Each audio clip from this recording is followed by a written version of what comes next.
पर ये धम्म चक्र कैसे आया? जब मेरा देश अंग्रेजों के गुलाम था। ये बच्चों, बड़ा होगा जलियांवाले कांड को देखो, जहाँ चली थी गोलियां, ये मत पूछो कि किसने किसने फेंकी थी खून की गोलियां। अरे जनरल डायर ने देखते लोगों पे गोली चलवाई, इतिहास में पढ़ते हो। जब मेरा देश स्वतंत्र हुआ, उस समय के नेता थे कौन कौन बता दें? इसलिए नेहरू जी, गांधी जी और जिन्ना और परम पूज्य बाबा साहब। जब अंग्रेजों ने भारत छोड़ा तो कहा, इन नेताओं को बुलाया और ये कहा, ये बताओ तुम्हारे देश का राष्ट्रीय ध्वज कौन होगा? बड़ा गौर से सुनना, बाद में मत पूछना। पूछा कि राष्ट्रीय ध्वज क्या होगा? सबसे पहले नंबर आया किनका? नेहरू जी का। तो नेहरू जी ने भगवा झंडा दिखाया, भगवा। बोले ये भगवा रखिए। अंग्रेजों ने कहा इससे देश का भला नहीं होगा।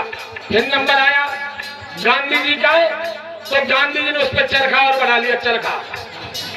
अंग्रेजों ने कहा इससे भी भला नहीं होगा। फिर आया जिन्ना का नंबर, क्योंकि जिन्ना मुस्लिम थे, काला झंडा दिखाए, बोले ये रखिए। वो भी फेल हो गया। अब रह गए बाबा साहब। बाबा साहब अब आप बताइए। तो ये 3 रंग बताने की जरूरत नहीं तिरंगे में, ये तो सब देखते हो।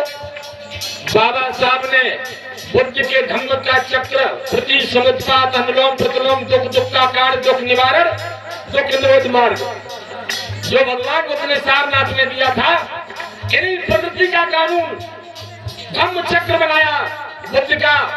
अंग्रेजों से कहा ये मेरे देश का राष्ट्रीय ध्वज होगा। उन्होंने पूछा इसमें खासियत क्या है? बाबा साहब ने कहा ये भगवान बुद्ध का धम्म चक्र है, प्रति समुत्पात, प्रकृति कभी भेद नहीं करती किसी से, ऐसे ही मेरे देश की सत्ता में कभी किसी के साथ छल भेद नहीं होगा। वो परम पूज्य बाबा साहब ने देश के तिरंगे पर बुद्ध का धम्म चक्र रखा।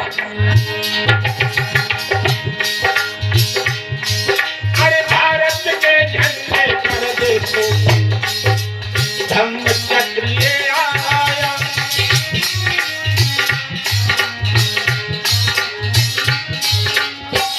और देखिए जिन देशों ने, जिन भाइयों ने बुद्ध की बात मानी, उनका विकास हो गया। देश का पर्व देखो जब बुद्ध धम्म अपनाया।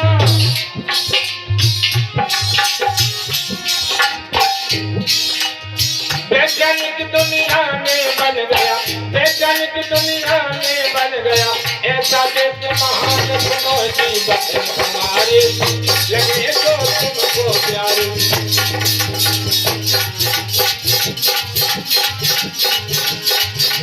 बोलिए भगवान बुद्ध की, बाबा साहब की। देखिए हमारा